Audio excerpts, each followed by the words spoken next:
আর যখন কোরআনের আয়াত পড়লেও তখন ওমর শান্ত হয়ে আল্লাহর কাছে আত্মসমর্পণ করলেন। অর্থাৎ আল্লাহর নবী যে মারা যাবেন এটা আল্লাহর বিধান, এটা আল্লাহর সুন্নত।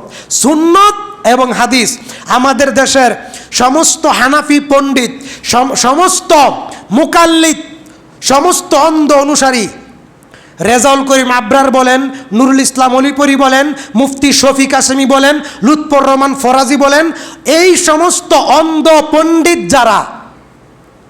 যাদের চোখে স্পষ্ট হাদিস ধরা পড়ে না, যারা হাদিসের উপর আমল করতে পারে না, এই সমস্ত পণ্ডিত আলেমদেরকে এই কথা স্মরণ করিয়ে দিতে চাই, সুন্নত এবং হাদিসের মধ্যে কোনো পার্থক্য নাই।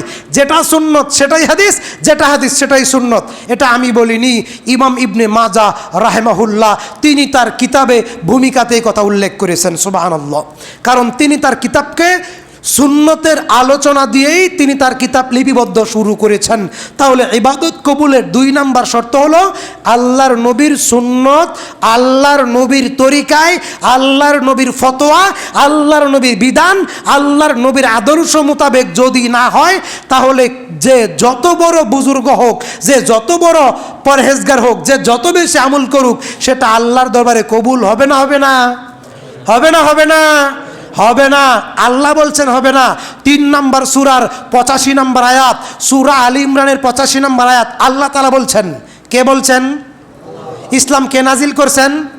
নবীকে কে পাঠাইছেন? নবীকে নবী কে বলেছেন? সুবহানাল্লাহ। আল্লাহ বলছেন ওয়া মাইয়াবতাগি গায়রাল ইসলামি দীনান ফালাই ইউকবালা মিনহু ওয়া হুয়া ফিল আখিরাতি মিনাল খাসিরিন।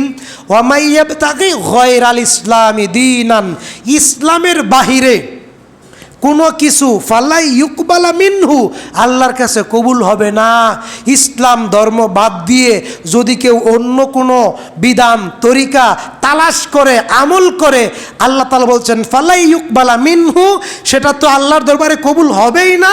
ওয়া হুয়া ফিল আখিরাতি মিনাল খাসিরিন, সে কিয়ামতের মাঠে ক্ষতিগ্রস্তদের কাতারে থাকবে। সুন্নত না মানলে, হাদিস না মানলে কি হবে? ক্ষতিগ্রস্ত হবে।